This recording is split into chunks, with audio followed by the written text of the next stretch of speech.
Hello दोस्तों, नमस्कार। मैं रंजीत आपके सामने फिर एक नए वीडियो के साथ उपस्थित हो गया हूं। दोस्तों, आज हम नरेशन की सीरीज में बात करने वाले हैं आपके सामने। जैसा कि मैंने पहले वीडियो डाला हुआ है, आप देख सकते हो उसमें नरेशन के डिफिनेशंस, नरेशन क्या होता है। उसके बाद मैंने सेकंड वीडियो डाला है कि नरेशन के जो असर्टिव सेंटेंस रूल है वो क्या है। उसके बाद मैंने भी डाला है वीडियो के चेंज पर्सन, फिर टेंस चेंज करने का मैंने वीडियो डाला है। वो सब देखना बहुत आपके लिए जरूरी है, क्योंकि नरेशन की सीरीज में आपको हर वीडियो देखना बहुत जरूरी है दोस्तों। तो नरेशन के सीरीज में आज मैं यह अगला वीडियो डालने वाला हूं, जिसमें होगा कि नरेशन हम लोग कैसे बनाएंगे। ये तो मैंने बता दिया है आपको। आज हम बात करने वाले हैं इंटरोगेटिव सेंटेंस का नरेशन कैसे बनता है दोस्तों। तो यहां पर देखिए लिखा हुआ है इंटरोगेटिव सेंटेंस का हम लोग इनडायरेक्ट कैसे बनाते हैं। आज इसी पर हम लोग चर्चा करने वाले। फुल वीडियो में एक एक चीज आपको अच्छे तरीके से फुल कंसेप्ट बताया जाएगा, इसलिए वीडियो को लास्ट तक देखिएगा। और हाँ, वीडियो को लाइक कीजिएगा, सब्सक्राइब कीजिएगा, दोस्तों को भी शेयर कीजिए। चलिए देर ना करते हुए वीडियो को शुरू करते हैं और आज बताते हैं इनडायरेक्ट ऑफ इंटरोगेटिव सेंटेंस।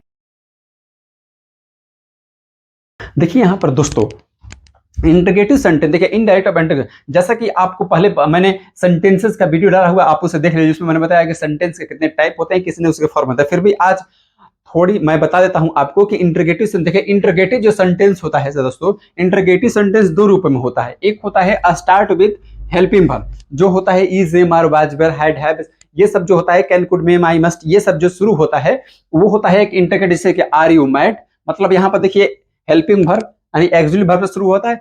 एक होता है interrogative sentence W H word से। देखिए यहां पर है what is your name, W H ना, डब्ल्यू एच वर्ड में कहता है what, when, where, how, etc क्या है, ये डब्ल्यू एच वर्ड है। तो दो तरह के सेंटेंस हो गए इंटरोगेटिव में, एक हो गया है ये वाला और एक हो गया डब्ल्यू एच वर्ड्स वाला। तो सबसे पहले हम लोग जानते हैं कि जो एक्सिलरी वर्ब से शुरू होता है इंटरोगेटिव सेंटेंस, उसका हम लोग कैसे बनाते हैं इनडायरेक्ट। तो चलिए उस नियम को हम आपको बताते हैं। देखिए मैंने यहां पर इसका रूल लिख दिया है। देखिए यहां पर मैंने सबसे पहले changing indirect of interrogative sentence, ठीक है। मतलब प्रश्नवाचक वाक्य जो होता है यानी इंटरोगेटिव सेंटेंस हो गया है, उसका इनडायरेक्ट में बदलने का नियम क्या है मैंने यहां पर लिख दिया है दोस्तों। देखिए यहां पर ये फोर नियम है जो कि आपको बेहद ही जानना जरूरी है। आप देखिए यहां पर मैंने पहला में लिखा है कि रिपोर्टिंग वर्ब को आस्क या आस्क में बदल जाते हैं, ठीक है। रिपोर्टिंग वर्ब और रिपोर्टेड आस्क के पहले मैंने पहले बता दिया आपको, पहले वीडियो में इसका मैं बता चुका हूं। यहां पर दूसरा है इन्वर्टेड कोमा के बदले में इफ या वेदर का प्रयोग करेंगे। फिर है कि प्रश्नवाचक वाक्य जो होगा, इंटरोगेटिव जो सेंटेंस होगा, उसे सिंपल वाक्य में बदल दिया जाता है। उसके बाद देखिए टेंस चेंज और पर्सन चेंज का पालन होगा। कोई भी दोस्तों इनडायरेक्ट स्पीच बनाते समय सेंटेंस कोई भी हो, टेंस चेंज और पर्सन चेंज ये हमेशा बरकरार रहता है, हमेशा लागू होता रहता है, इसमें कोई संदेह नहीं है। तो आपको केवल बेसिकता तीन नियम पर कहीं फॉलो करना पड़ेगा, जो अगर हेल्पिंग वर्ब से जो शुरू होगा, जो इंटरोगेटिव सेंटेंस हेल्पिंग वर्ब से शुरू होगा, उस पर आपको तीन चीजों पर ही फोकस करना पड़ेगा दोस्तों। अब आते हैं हम लोग एग्जाम्पल से, समझते हैं कि एग्जाम्पल किस प्रकार से है। पहले आप जो इससे पहले दोस्तों 4 वीडियो मैंने डाला हुआ है उसको अच्छे तरीके से समझ जाइए। आपको पर्सन चेंज करने का जो तरीका मैंने इतना आसानी तरीके से बता दिया है कि आपको बिल्कुल समझ में आ जाएगा। तो आप उस वीडियो को अवश्य देखिए। फिर टेंस चेंज करने का तरीका है, वो भी उस वीडियो को देखिए। चलिए एग्जाम्पल आते हैं हम लोग। देखिए यहां पर मैंने लिखा हुआ है एग्जाम्पल के तौर पर कि Ram said to me are you a police, Ram said to me are you a police. अब इस सेंटेंस में दोस्तों आपको यह देखना है कि इस सेंटेंस में कि सबसे पहले जो रिपोर्टिंग वर्ब है, एक बार मैं फिर आपको रिवीजन कराता हूं। इस पार्ट को हम लोग रिपोर्टिंग वर्ब कहते हैं और यहां से इस पार्ट पर जो इन्वर्टेड कोमा के अंदर बंद रहता है उसे हम लोग कहते हैं रिपोर्टेड स्पीच, यानी इसको कहते हैं हम लोग रिपोर्टेड स्पीच, ठीक है। इन्वर्टेड कोमा के बाहर को रिपोर्टिंग वर्ब, इन्वर्टेड कोमा के अंदर को रिपोर्टेड स्पीच। अब सबसे पहले क्या देखा जाता है इनडायरेक्ट बनाते समय, जैसा कि मैंने पहले सारे वीडियो मैंने बताया है आपको कि इनडायरेक्ट बनाते समय हम लोग सबसे पहले रिपोर्टिंग स्पीच को देखते हैं। रिपोर्टेड स्पीच क्या कहता है? रिपोर्टेड स्पीच है कि आर यू ए पुलिस, यहां पर देखिए इंटरोगेटिव साइन है, तो इसका मतलब क्या है, ये इंटरोगेटिव सेंटेंस है दोस्तों, क्योंकि यहां पर इंटरोगेटिव सेंटेंस यानी एक्चुअली वर्ब से शुरू हुआ है, हेल्पिंग वर्ब से शुरू हुआ है और लास्ट में इंटरोगेटिव साइन भी है। तो इसलिए क्या हो गया, ये इंटरोगेटिव सेंटेंस है। जब इंटरोगेटिव सेंटेंस है दोस्तों, तो इंटरोगेटिव सेंटेंस का जो रूल होता है इनडायरेक्ट उसका प्रयोग करेंगे। और यहां पर देखिए राम सेड टू मी, ये पास्ट में है।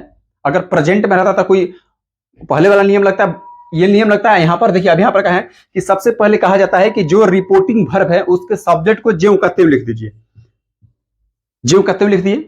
उसके बाद है सेड टू, यानी यहाँ पर देखिए रिपोर्टिंग वर्ब को आस्क या आस्क में बदल देते हैं, अर्थात जो सेड टू है यहाँ पर सेड टू है तो ये पास्ट में, तो इसके लिए आस्ट का प्रयोग करेंगे। अगर यहाँ पर केवल से टू रहता, से रहता तो हम लोग आस्क का प्रयोग करते हैं। ठीक है दोस्तों, तो यहाँ पर क्या होगा, से टू के बदले में क्या हो जाएगा दोस्तों, आस्क्ड। आस्क्ड, और जो ऑब्जेक्ट है ऑब्जेक्ट ज्यों का त्यों लिखा जाता है। अब आता है देखिए इन्वर्टेड कोमा, यहां से शुरू होता है और यहां पर खत्म होता है। तो यहां पर जो इन्वर्टेड कोमा शुरू होता है इसके बदले में देखिए यहां पर क्या है कि इन्वर्टेड कोमा के बदले में इफ का प्रयोग करेंगे या वेदर का प्रयोग करेंगे। इफ का प्रयोग करेंगे कब, जब जैसे असर्टिव सेंटेंस था तो हम लोग इन्वर्टेड कोमा के बदले में दैट का प्रयोग करते थे। करेक्ट, सिंपल सेंटेंस में मैंने जो पहले इसे वीडियो बनाया है, लेकिन अब इंट्रोगेटिव सेंटेंस का हम लोग इनडायरेक्ट बना रहे हैं दोस्तों। ये इनडायरेक्ट है इंट्रोगेटिव सेंटेंस का, तो हम लोग इन्वर्टेड कोमा के बदले में इफ वेदर का प्रयोग करें, क्योंकि ये एक्चुअली वर्ब से शुरू होता है। ये WH वर्ड का नियम नहीं बता रहे हैं, हम बता रहे हैं एक्चुअली वर्ब से जो शुरू होता है, इज, एम, आर, बाजीवर, कैन, कुड, के, मे, माई, मस्ट, यहाँ पर शुरू होगा उसके लिए बता रहे हैं। तो यहाँ पर इफ का प्रयोग करेंगे इन्वर्टेड कोमा के बदले में, इन्वर्टेड कोमा के बदले में इफ का, वेदर का भी प्रयोग कर सकते हैं, कोई दिक्कत नहीं है। उसके बाद कहता है कि जो प्रश्नवाचक वाक्य है उसे सिंपल वाक्य में बदल दीजिए। अब यहां पर देखिए आर यू ए पुलिस, इसका सिंपल वाक्य क्या होगा, यू आर ए पुलिस, यही ना होगा दोस्तों। आर यू ए पुलिस, तो इसका सिंपल होगा यू आर ए पुलिस। तो सबसे पहले क्या होगा कि सबसे पहले सिंपल सेंटेंस बदल के सबसे पहले सब्जेक्ट को लिखते हैं, तो इसमें सब्जेक्ट क्या है, यू है। अब यहां पर जब सब्जेक्ट यू है तो इसका पर्सन चेंज होगा, क्योंकि ये सब्जेक्ट रूप में है। तो पर्सन चेंज करने का तरीका क्या है, मैंने आपको बता दिया है कि ये सेकंड पर्सन है। और सन बटा 123 फॉर्मूला क्या कहता है, सन बटा 1 2 3, ये क्या कहता है कि सेकंड पर्सन चेंज होता है ऑब्जेक्ट के अनुसार। तो देखिए यहां पर यू है और यू चेंज होगा किसके ऑब्जेक्ट के अनुसार, तो रिपोर्टिंग वर्ब को ऑब्जेक्ट है। तो यहां पर क्या यू है तो आ जाएगा मी वाला में, इसके अनुसार चेंज होगा। यहां पर मी का सब्जेक्ट क्या होता है, आई।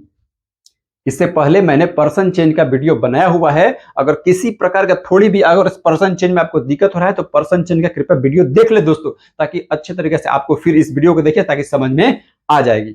अब यहां पर आता है आई हो गया, ठीक है। अब उसके बाद आई के साथ क्या लगता है, यहां पर एम तो लगेगा नहीं, क्योंकि ये जो सेंटेंस है ये पास्ट में है, तो ये भी सेंटेंस क्या हो जाएगा, चेंज ऑफ टेंस के नियम के अनुसार ये भी पास्ट में होना चाहिए, इसलिए एम के बदले में क्या लगेगा, वाज, ठीक है।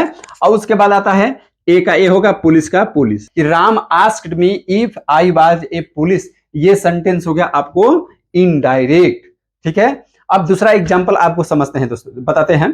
देखिए बिल्कुल है, जो एक्जुलेट वर्ब से शुरू होगा उसमें इन्वर्टेड कोमा के बदले में इफ वेदर करेंगे, बाकी जो नियम है वो ज्यों के त्यों रह जाएगा।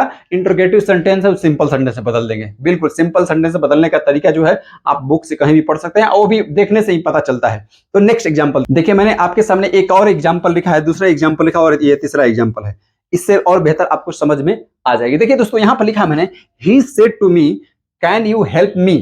अब सबसे पहले क्या देखना है हम लोग को, हम लोग इन्वर्टेड कोमा के अंदर वाले पार्ट को देखना है। देखिए यहाँ पर इन्वर्टेड कोमा के निशान से हम लोग जान जाएंगे, इस इंट्रोगेटिव सेंटेंस के निशान से जान जाएंगे प्रश्नवाचक वाक्य है, कोई विशेष आपको दिमाग लगाने की आवश्यकता नहीं है। और जब प्रश्नवाचक आ गया तो प्रश्नवाचक वाक्य का नियम कर लोगे, सबसे पहले क्या कहता है कि सब्जेक्ट का इसमें सब्जेक्ट लिख दिए, सेड टू है तो इसको आस्क लिखा है तो आस्क में बदल दीजिए, आस्क हो गया। ऑब्जेक्ट है तो ज्यों का त्यों लिख दीजिए। इन्वर्टेड कोमा आ गया, इसके बदले में क्या कीजिए, इफ का प्रयोग कीजिए। क्यों, क्योंकि यहां पर कैन से शुरू है, यानी एक्जुलरी वर्ब जो है यहां से शुरू होता है, कैन कैन में वाजिब से, यहां पर WH वर्ड नहीं है, WH वर्ड का अलग नियम होता है। अब यहां पर देखिए क्या हो गया, यहां पर इफ का प्रयोग कर दिए हम लोग। अब देखिए यहां पर क्या है कि इंट्रोगेटिव सेंटेंस से सिंपल वाक्य में बदल दीजिए, जैसे क्या है, यू कैन हेल्प मी, तो इसका सिंपल सेंटेंस क्या हो जाएगा दोस्तों, देखिए यहां पर दिखाते हैं आपको, तो इसका सिंपल होगा यू कैन हेल्प मी, ये इसका सिंपल सेंटेंस हो गया। और इसको हम लोग चेंज ऑफ टेंस करेंगे, तो यू क्या है, सेकंड पर्सन है, देखो फॉर्मूला क्या कहता है, सन बटा 1 2 3, यही ना कहता है कि जब second person will change object, object में क्या है, मी है, तो मी के लिए यहां पर क्या हो जाएगा, सब्जेक्ट के रूप में आई। उसके बाद कैन का क्या हो जाता है पास्ट में, क्योंकि ये पास्ट में है ना, तो कैन का पास्ट होता है कुड, COULD कुड। और उसके बाद हेल्प, हेल्प हो गया। उसके बाद देखिए मी है, यहां पर मी है ना, तो मी कौन सा पर्सन है दोस्तों, मी है फर्स्ट पर्सन का पोजेसिव रूप यानी ऑब्जेक्टिव रूप, यानी मी है जो फर्स्ट पर्सन का ऑब्जेक्टिव रूप। अब फर्स्ट पर्सन चेंज होता है किसके अनुसार, देखिए फर्स्ट पर्सन ऊपर लिखा है एस, यानी सब्जेक्ट के अनुसार, फॉर्मूला चेंज ऑफ पर्सन को अच्छे तरीके, जब तक आप चेंज ऑफ पर्सन को वीडियो को नहीं देखिएगा तब को चेंज ऑफ पर्सन बिल्कुल समझ में नहीं आएगा। मैंने ऐसे छोटे तरीके से बता दिया कि एक चार्ट बनाना है और बस केवल देखना है कि कैसे हमको बनाना है, आपको बिल्कुल आसानी से समझ में आ जाएगी दोस्तों, ठीक है। तो यहाँ पर first person will change subject, तो देखिए यहाँ पर मी है और सब्जेक्ट चेंज, तो ही वाला ग्रुप में आ जाएगा। ही का ऑब्जेक्टिव रूप क्या होता है, हिम होता है। यहाँ पर हम लोग देखेंगे इस तरह से क्या होगा, ये इंटरोगेटिव सेंटेंस बन गया। अब देखिए इस एग्जांपल की ओर देख दे, पता है कि you said to me did he eat a mango, you का यू लिख दिया हम लोग, सेड टू का क्या हो जाएगा आस्क्ड, मी का मी लिख दिए, यहां पर क्या है इन्वर्टेड को माता, इसके बदले में इफ लिख देंगे। अब यहाँ पर देखिए did he eat a mango, इसका सिंपल सेंटेंस क्या होगा दोस्तों, इसका सिंपल सेंटेंस होगा आपका, इसके बदले में होगा इसका सिंपल सेंटेंस होगा यहाँ पर आपको he ate a mango. Change of tense के अनुसार क्या होता है, यहाँ पर ये प्रेजेंट इंडेफिनिट है तो किस में चेंज होगा, पास्ट इंडेफिनिट में चेंज होगा। तो यहाँ पर लोग हीज है यानी थर्ड पर्सन है, थर्ड पर्सन इसके अनुसार नो चेंज होता है, तो इसके अलावा ही का ही हो जाएगा। वहां पर देखिए क्या यहाँ पर हैड होगा, क्योंकि पास्ट परफेक्ट में पास्ट इंडेफिनिट चेंज होता है पास्ट परफेक्ट में, तो यहाँ पर हैड हो जाएगा। उसके बाद ईटेन ए मैंगो, ठीक है। इस प्रकार से दोस्तों हम क्या है इंटरोगेटिव सेंटेंस जो है जो एक्चुअली वर्ब से शुरू होता है उसका हम लोग क्या कर सकते हैं कि इस प्रकार से इनडायरेक्ट रूप में बना सकते हैं। अब आगे मैं आपको बताऊंगा कि इंटरोगेटिव सेंटेंस में जो WH वर्ड से शुरू होते हैं सेंटेंस उसका हम लोग कैसे इनडायरेक्ट बनाते हैं। जैसा कि दोस्तों अभी हम लोगों ने पढ़ा कि इंटरोगेटिव सेंटेंस का जो हेल्पिंग वर्ब या एक्चुअली वर्ब से शुरू होता है उसका इनडायरेक्ट कैसे बनाते हैं। अब लोग हम पढ़ते हैं कि एक्सिलरी वर्ब तो शुरू होता है, ठीक है, लेकिन जो WH से शुरू होता है इंटरोगेटिव सेंटेंस उसका हम लोग कैसे इनडायरेक्ट स्पीच बनाएंगे, अभी मैं इसके बारे में बताने वाला हूं। देखिए तो हमने लिखा हुआ है, देखिए जो से पहले रूल लिखा था कि जो एक्सिलरी वर्ब से शुरू हुआ था ठीक उसी प्रकार का रूल, केवल इन्वर्टेड कोमा में केवल बदलाव होता है दोस्तों। तो देखिए लिखा है इंटरोगेटिव सेंटेंस जो WH वर्ड वाले हैं, ठीक है, इसका इनडायरेक्ट स्पीच बनाने का नियम क्या है। तो सबसे पहले देखिए पहला रिपोर्टिंग वर्ब सेड टू या सेड टू का हम लोग आस्क या आस्क में बदल देते, बिल्कुल सेम है जो एक्चुअली वर्ब से था वही भी इसमें भी है। उसके बाद आता है सेकंड में कि इन्वर्टेड कोमा को हटाकर उसके जगह पर WH वर्ड्स को वैसे छोड़ देते हैं, मतलब जो इन्वर्टेड कोमा थी उस वाले सेंटेंस में क्या करते थे कि जो इन्वर्टेड कोमा थी उस पर हम लोग इफ अवेदर का प्रयोग करते थे, लेकिन जब WH वर्ड से शुरू होगा दोस्तों तो हम लोग उसमें इफ अवेदर का प्रयोग न कर वहां पर किसी पर कोई प्रयोग नहीं, बल्कि जो WH वर्ड यूज होगा वहां पर उसी को वैसे ही छोड़ देंगे, ठीक है। उसके बाद है कि इंटरोगेटिव को सिंपल में बदलते हैं, उससे भी इंटरोगेटिव को सिंपल में बदलते थे और उसमें बाकी नियम जो जैसा है वैसा है, जैसे कि पर्सन चेंज हो गया, टेंस चेंज हो गया, वो सेम नहीं होगा। अभी एग्जांपल से आपको समझ में आ जाएगा कि क्या उसमें करना है। देखिए एग्जांपल मैंने लिखा हुआ है यहाँ पर कि he said to me why do you vex me. अब यहाँ पर देखिए क्या है, व्हाई लगा हुआ है ना, बनाते समय सबसे पहले मैं बार बार कहता हूं कि सबसे पहले रिपोर्टेड, ये क्या कहलाता है रिपोर्टेड स्पीच और ये क्या कहता है रिपोर्टिंग वर्ब। सबसे पहले इस पार्ट को हम लोग देखते हैं कि सेंटेंस किस प्रकार का है। Why do you vex me interrogative sentence है, नहीं पहचानेगा तो देखेंगे इंटरोगेटिव साइन है इसलिए इंटरोगेटिव सेंटेंस है। अब इंटरोगेटिव सेंटेंस है तो रूल फॉलो करेंगे इंटरोगेटिव का। अब वो भी देखिए इंटरोगेटिव सेंटेंस में शुरू में WH वर्ड लगा यानी वाई लगा हुआ है, तो ये WH वर्ड वाला इंटरोगेटिव सेंटेंस है। तो अब इस नियम को हम लोग फॉलो करते हैं। तो सबसे पहले देखिए इस ये जो है जो कहते हुए लिखते हैं ही का ही लिख दिए। अब यहाँ पर सेड टू के बदले में क्या हो जाएगा, सेड टू के बदले हम लोग आस्क्ड लिखेंगे, है ना, जैसे पहले लिखते थे हम लोग आस्क्ड। इन्वर्टेड कोमा देखिए यहाँ पर क्या है मी हो गया ऑब्जेक्ट रूप में। अब यहाँ पर देखिए ये इन्वर्टेड कोमा है तो इन्वर्टेड कोमा को क्या लिखेंगे, इन्वर्टेड कोमा को हटा देंगे, उसके जगह पर जो WH वर्ड है वही लिख देंगे। तो देखिए इन्वर्टेड कोमा हट गया तो WH वर्ड में यहाँ पर क्या है वाई, हम लोग वाई का वाई लिख दिए, वाई का वाई लिख दिए। अब उसके बाद जो है इसको सिंपल सेंटेंस में बदल देना है। तो क्या है डू यू वेक्स मी, यहाँ पर प्रेजेंट इंडेफिनिट है और ये देखिए पास्ट है। तो टेंस चेंज अनुसार कहता है कि जब रिपोर्टिंग वर्ब पास्ट में है तो ये भी पास्ट में होना है, यानी ये प्रेजेंट में है तो ये पास्ट में हो जाएगा, यानी प्रेजेंट इंडेफिनिट में है तो किस में हो जाएगा पास्ट इंडेफिनिट में।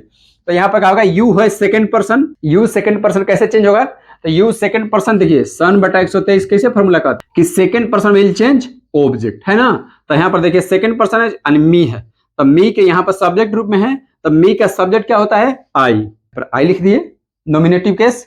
अब यहाँ पर आई के साथ क्या लगे, देखिए यहाँ पर आई तो यहाँ पर प्रेजेंट इंडेफिनिट है तो प्रेजेंट इंडेफिनिट में वर्ब टू का प्रयोग होता है यानी V2 का। तो यहाँ पर जो वेक्स है क्या हो जाएगा वेक्स। अब देखिए मी है यानी फर्स्ट पर्सन है, देखिए first person will change subject, है ना, सब्जेक्ट के अनुसार। तो फर्स्ट पर्सन चेंज होगा किसके अनुसार, सब्जेक्ट के अनुसार। तो फर्स्ट पर्सन मी है तो सब्जेक्ट में देखिए इसमें क्या है ही, यानी ही है तो यहाँ पर मी क्या है, ऑब्जेक्टिव केस है, ऑब्जेक्ट रूप में है, तो ही का ऑब्जेक्ट क्या होता है, हिम, तो यहाँ पर क्या हो जाएगा, हिम। ऐसे बिल्कुल सिंपल है, इसे इन्वर्टेड कोमा में दैट कुछ नहीं लगाना है, केवल जो WH वर्ड है उसी को लिख देना है, समझ में आया। अब देखिए दूसरे एग्जांपल में, he said to Mohan what is your name. फिर उसी प्रकार देखेंगे, सबसे पहले इस पार्ट को देखिए, तो व्हाट इज योर नेम, यहाँ इंटरोगेटिव देखिए, यहाँ पर साइन है ना, इसका मतलब ये इंटरोगेटिव सेंटेंस है और WH वर्ड लग रहा था। अगर ये नहीं रहता तो इज योर नेम से क्या हो जाएगा, ये एक्चुअली वर्ब हो जाता, लेकिन यहाँ पर ये व्हाट लगा हुआ है इसलिए WH वर्ड है। तो सबसे पहले इस पार्ट को हम लोग बनाएंगे, ही का ही लिख दिए, सेड टू का क्या हो जाएगा, आस्क्ड, और मोहन का मोहन हो गया। इन्वर्टेड, ये इन्वर्टेड कोमा के बदले में जो WH वर्ड है उसी को छोड़ना है, यानी व्हाट है तो व्हाट लिख दीजिए, बिल्कुल जो कहते हो। अब देखिए ये प्रेजेंट क्या है, इज लगा है तो इज का वाज होता है, और योर नेम है तो सबसे पहले सब्जेक्ट लिखते हैं तब ना सेंटेंस होता है, सब्जेक्ट लिखते हैं उसके बाद एक्चुअली वर्ब लिखते हैं। तो योर ये क्या है, second person, your second person ना, योर देखिएगा चार्ट में सेकंड पर्सन में आता है, तो ये second person will change object. तो देखिए ये किस रूप में है, तो पॉजेसिव रूप में, यानी संबंध बताने वाला है। तो सब ऑब्जेक्ट मोहन है, तो मोहन का जो होता है एक नाम यानी ही होगा, तो यहाँ पर का हिज नेम, इज का हो जाएगा वाज, बाकी कुछ नहीं है, तो बस यही है, ठीक है। इस प्रकार दोस्तों हम इंट्रोगेटिव सेंटेंस जो है, इंट्रोगेटिव सेंटेंस का हम लोग इनडायरेक्ट स्पीच बना सकते हैं। मैंने एक्चुअली वर्ब शुरू वाले इंट्रोगेटिव सेंटेंस का रूल बता दिया, और इंट्रोगेटिव यानी WH वर्ड से शुरू होने वाले का भी इनडायरेक्ट स्पीच बता दिया। दोनों में यही रूल फॉलो होता है दोस्तों। आप इस को सबसे पहले दिखा था केवल पर्सन चेंज, पर्सन चेंज अगर आप देखिए, पर्सन चेंज का मैंने स्पेशल वीडियो डाला हुआ है, आप वीडियो उसे पूरी तरह से देखिए, आपको पर्सन चेंज करने में कोई दिक्कत ही नहीं होगी। इस प्रकार से हम लोग कोई भी अगर इंट्रोगेटिव सेंटेंस का कोई भी सेंटेंस मिलेगा तो हम लोग उसका इनडायरेक्ट स्पीच कर सकते हैं दोस्तों। अच्छा तो वीडियो को लाइक कीजिए, सब्सक्राइब कीजिए और दोस्तों को शेयर कीजिए ताकि सबको ये जानकारी मिल सके। दोस्तों ऐसे वीडियो का इंतजार